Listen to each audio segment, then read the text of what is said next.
Good morning, wildlings. I thought while I'm getting my groceries put away, I might talk to you a little bit about what are some of your obstacles? Because I'll tell you, probably 90% of them aren't actually real obstacles. But what are some of your perceived obstacles to healing? What do you think is holding you back? And what do you think is the thing that is preventing you from doing all of these things? And I will tell you, I've thought them all too, so it's okay. You know, one of the biggest misnomers about healing is that it's expensive.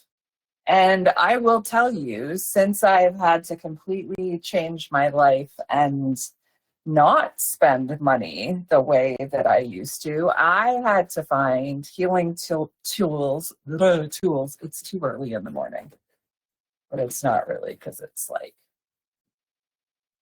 10:40. But some days my brain takes a lot longer to start than others. And that's when I have to realize that some of my perceived, blocks to healing, my autism, it makes it difficult for me to remember a lot of my stuff from my childhood. So that makes it really hard. But once you kind of talk through why that would be not really a block to you healing, and that you can feel, I've got a lot of canned stuff today. You can heal while you're going through all of those things. And your healing doesn't have to be like this straight line. Your healing can be like, hey, I'm going to take a break for a couple of days because I got really overwhelmed at work. And my family just doesn't have the space. So you take a couple days to not do the work, or you take a couple weeks, or you take a couple months. But you have to listen to your body and don't continue to put things in your way that aren't really things that need to be in your way. So what I mean, first one is money. That is the first one that people go to. Well, everything that I have done hasn't cost me any money, except for the medications that I use and the medicine that I use.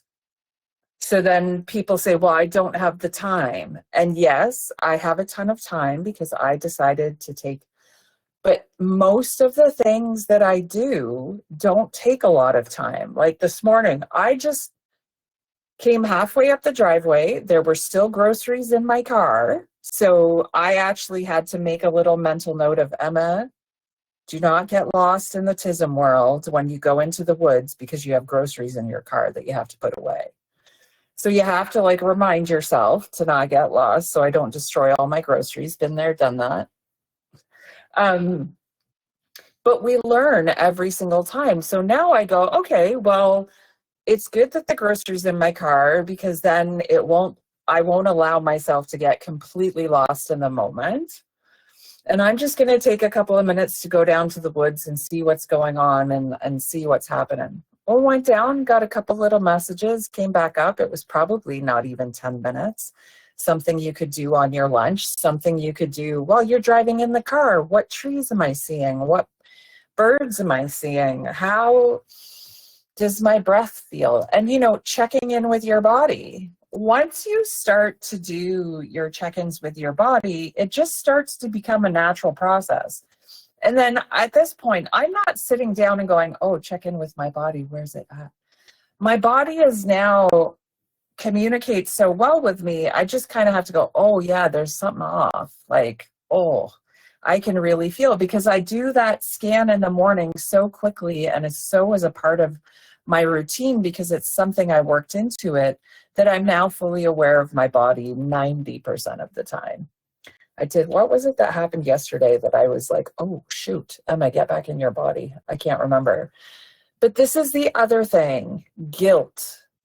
Do not let guilt, worry, stress, any of those things get in the way of you healing. So many people say to me, oh, I think it's selfish to heal. Or people perceive it as selfish. Like, I will tell you, I have had to have a lot of discussions with my partner about what we consider selfish and what is selfish and what isn't selfish. And those are really hard conversations to have. But do you want a better life?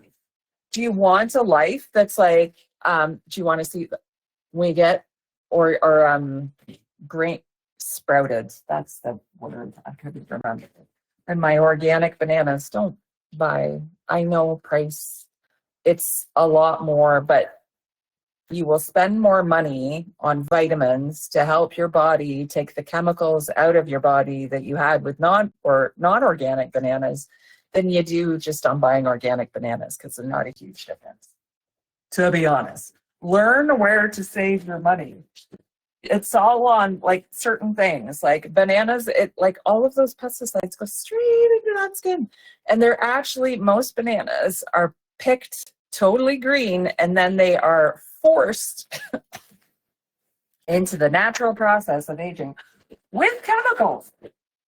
Just so you know. And also, just so you know, we're not perfect in this family. My kid needs some snacks that aren't, I mean, these are pretty, oh, actually, no, they're not full of a ton of stuff. I mean, they have sunflower oil and one weird chemical. Like, these, if you want, like, not horrible chippy snack, corn chips, get the ones with the least ingredients as possible. I would actually prefer, these are the ones that do these even have less? Oh no, they're pretty much the exact same. So these are like organic and all the amazing things.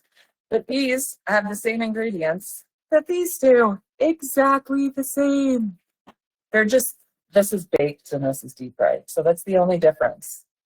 And that is very confusing, right? This one looks like, oh, this one must be much healthier and this one must be absolutely crappy. No, read the labels. It's exactly the same. You just have to get smart with your food. You don't have to like just buy stuff that tells you it's healthy and good. Okay, so don't let some of these things be obstacles. When you get overwhelmed, don't let your brain, mine is called Bernie, don't let your brain convince you that you need to give up. And it's okay to take a couple days break from healing. I wanted to go totally into the autistic zone there for a couple of days. And on Saturday, I laid under blankets all day. I had my toque on, I had my headphones on, and I literally probably just had the space between my glasses and like out in the world.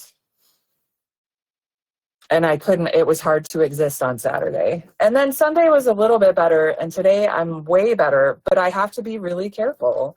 Because if you are neurodivergent, you have to remember that our battery, our actual flame, our fire, always starts out a little smaller than the neurotypicals. So it takes us a lot longer to do things and process things than neurotypicals. And if you're a neurotypical, have grace with the neurodivergents around you, because they're fighting a big fight. Okay.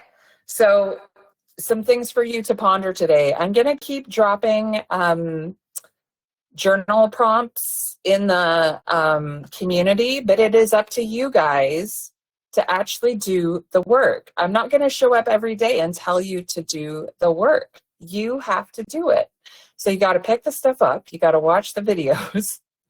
And you got to answer the questions that I ask. And when you do that and you do it for yourself and you commit to yourself, this process is absolutely beautiful. But you have to do the commitment. Okay, I got to run. Bye for now. Wildlings, go be wild.